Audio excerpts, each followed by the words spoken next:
Bonjour, donc aujourd'hui nous allons voir la pâte à choux. Je vais vous l'expliquer pas à pas, c'est quelque chose de simple, mais il faut bien respecter certaines règles. D'abord nous prenons une casserole assez large parce qu'il va falloir bien la remuer pour pouvoir la sécher. Dedans j'ai mis un quart de litre d'eau. Alors si vous n'avez pas de quoi mesurer le quart de litre d'eau, vous pouvez me peser, ça fait 250 grammes. C'est important dans la pâte à choux, c'est que vous respectiez les proportions, c'est très important. Après, nous aurons 12 grammes de sucre, 2,5 g de sel, ou une grosse pincée, 70 grammes de beurre, qu'on va couper pour que ça fonde assez vite, de la farine, alors farine très important, il faut qu'elle soit tamisée, et 4 œufs, donc je les ai battus. Donc les proportions, vous allez voir, sont importantes, donc je vais mettre à chauffer l'eau. Je mets dans l'eau le sucre, je vais mettre le sel, et je mets le beurre.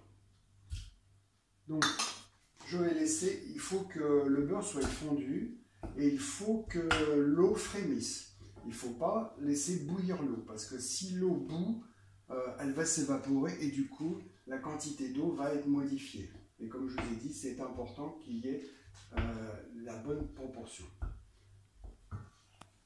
Donc on va laisser fondre un petit peu. Et dès que ça frémit, on met la farine dedans.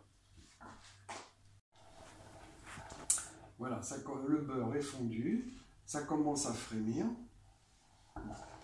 Donc je sors du feu pour incorporer la farine, parce que sinon ça risquerait de sauter partout. On met la farine d'un seul coup. Donc c'est une farine ordinaire, type 55, ou de la 45 si vous voulez, mais 55 ça suffit. Donc voilà. Je mélange bien. Alors, oui, moi je vais le faire entièrement à la main pour ceux qui n'ont pas de batteur. Mais après, ceux qui ont un batteur, ils peuvent le finir au batteur. Pour l'instant, maintenant, l'opération, ça va être de bien mélanger la farine et de dessécher la pâte. Alors, on revient sur le feu pour dessécher. Alors, je baisse un peu le feu par contre. Voilà, à 5 ou 6, ça suffit. Et là, on dessèche. Alors, pour dessécher, vous voyez, je l'ouvre au maximum pour que la vapeur s'évapore. C'est important la phase de desséchage parce que ça va dépendre de la quantité d'œufs qu'on mettra après. Alors là, il faut y aller un peu.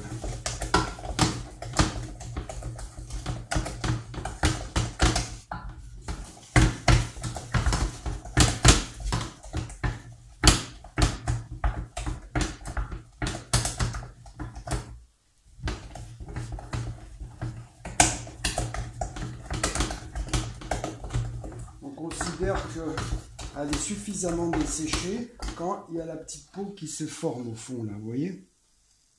Donc là, on peut dire que c'est bon. On l'a assez desséché. Donc maintenant, j'éteins le feu et je vais continuer un peu à la dessécher, mais sans feu en dessous. Il faut la refroidir parce que là, avant d'incorporer les œufs, il faudrait que ça aille maximum 40-45 degrés. Donc là, à partir du moment, si vous avez un batteur mélangeur, vous pouvez la mettre à finir de dessécher au batteur mélangeur. Si vous n'en avez pas, vous continuez comme ça. Là, je continue à dessécher, mais aussi à la refroidir.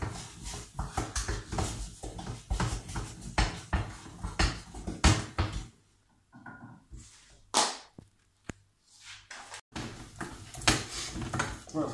Donc maintenant, je me mets sur ma plaque vitro pour ne pas abîmer la table, parce que c'est encore un peu chaud. Donc là, je touche, ça ne brûle pas, c'est que c'est bon. Voilà. Un peu plus chaud que la température du corps. Alors là, j'ai les 4 œufs, je les ai battus, parce qu'on n'est pas sûr qu'on va mettre les 4. Parce que en fait, ça dépend de la taille des œufs, ça dépend de comment on a desséché notre pâte. Donc là, je vais incorporer les œufs en 4 fois. Comme si je mettais un œuf à la fois.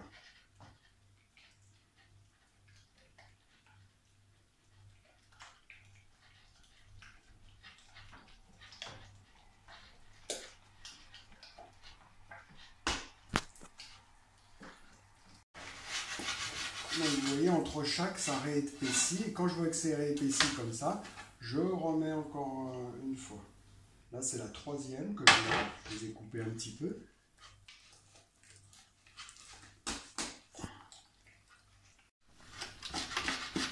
Donc voilà, c'est réépaissi. Alors, il me reste que ça. Donc là, je fais comme ça et je vois que ça reste en hauteur. Dès c'est que je peux en remettre encore un peu. Je ne vais pas tout mettre, voire vraiment garder. Si vraiment j'en ai pas besoin, je dorerai mes choux avec.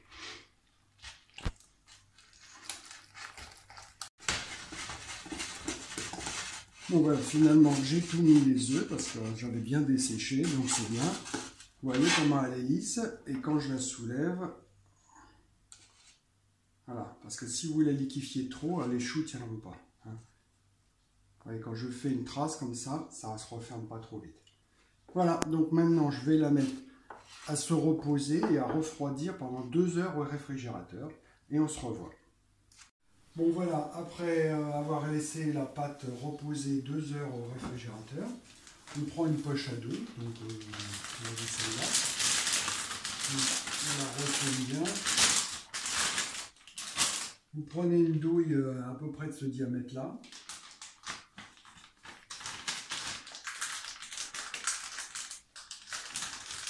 Alors pour charger, il faut bien retourner comme ça, pour pouvoir essuyer là.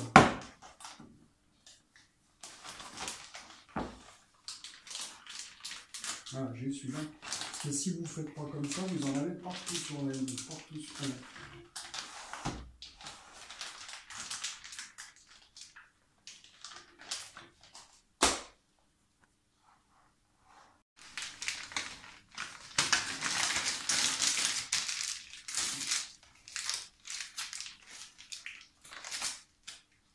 Donc là, je coupe.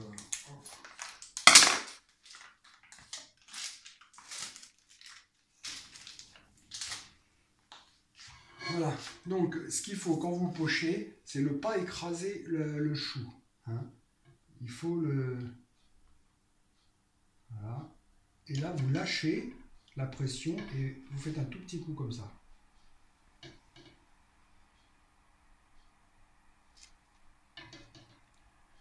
Vous voyez, je monte en même temps que je le dépose. Une fois que j'ai atteint le diamètre que je veux, je monte. Il faut faire des petits choux parce que là, ce sera pour faire soit des petits choux au caramel pour pièces montées, soit des... Là, je vais faire des choux au thon après, ou des choux au crabe. Mais on peut faire aussi des chouquettes, bien sûr. Alors, pas les coller trop parce que comme ça va gonfler. Après, on écrase un petit peu la pointe avec de la dorure, c'est-à-dire avec un œuf battu. Hein. Vous voyez, j'écrase la pointe et puis je leur donne une forme bien ronde. Et en même temps, je lui fais de la dorure pour qu'il soit bien brillant.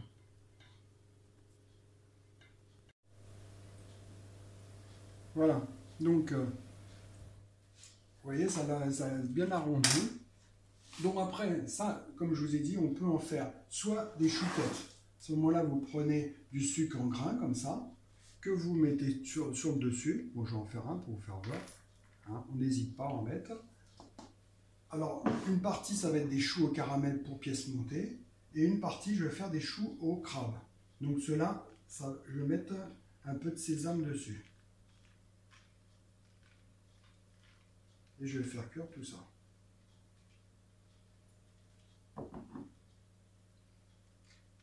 Alors je vais le faire cuire, je vais le mettre dans le four à 200 degrés. Une fois que j'ai enfourné, je rebaisse à 180. Alors voilà, on va y aller. Là je l'ai mis sur une petite toile comme ça, mais si vous n'en avez pas, vous prenez le lèche frite avec beurré fariné ou un papier sulfurisé. Donc voilà, je l'enfourne. Une fois que c'est enfourné, donc je baisse la température, mais je n'ouvre plus. Voilà. Bon voilà, comme vous voyez, au bout de donc 30 minutes, ils ont doublé de volume. Donc il faut faire attention avec les petits choux, c'est qu'il faut bien les sécher. Donc je les ai cuits à 180 degrés, mais il y a 10 minutes, j'ai baissé le feu à 160 pour pouvoir les sécher. Donc avant de les sortir, bon déjà quand vous ouvrez, faites attention, vous appuyez dessus, il faut que ce soit bien dur, parce que sinon ils vont retomber. Donc vous voyez là, ils sont bien durs, impeccables. Donc on les sort.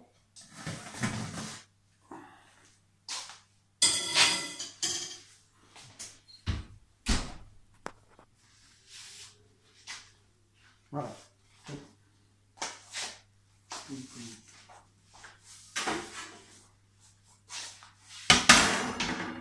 On les débarrasse.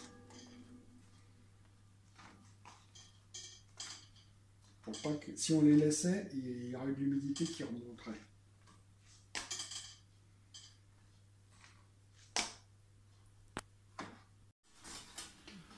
Donc voilà, mes choux sont refroidis. Hein. Donc ceux-là, je vais les garnir avec une crème pâtissière que j'ai préparée tout à l'heure. Donc je ne vous ai pas fait la recette parce que c'est quand même simple. Un quart de litre de lait que je fais chauffer. Pendant ce temps-là, je bats 2 jaunes d'œufs, 50 g de sucre, je fais blanchir, je mets 20 g de farine, je fais la liaison et après je recuis 5 minutes. Bon, la crème pâtissière, c'est délicieux, c'est très bien. Mais attention, ça ne se garde pas longtemps, ça se garde une journée. Normalement, selon les textes, 6 heures. Donc je fais un petit trou comme ça, en dessous. Donc normalement, je prépare tout. Et après, avec ma petite poche à vide, je garnis l'intérieur. Voilà.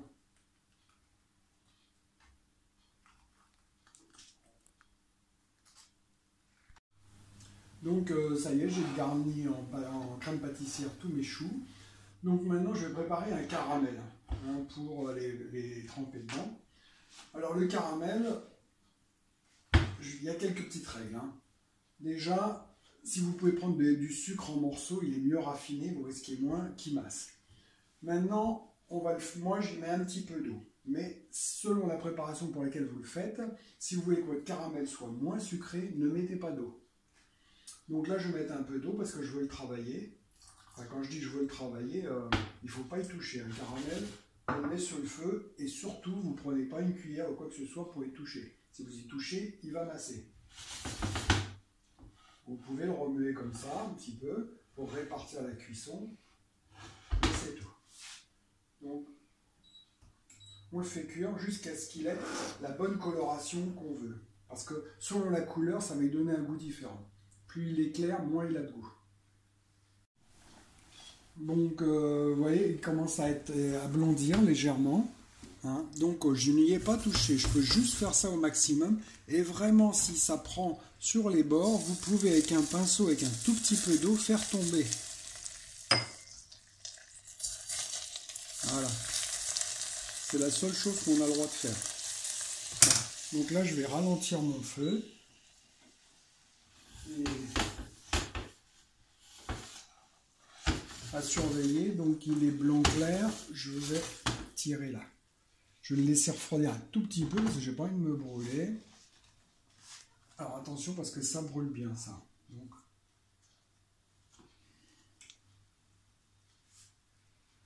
bien tenir. Bon là je vois qu'il n'est pas assez foncé encore. Donc je remets un petit peu, bien égoutter et faire comme ça. Attention parce que c'est là qu'on se brûle les doigts. Il faut avoir le coup pour... Voilà, pour un autre.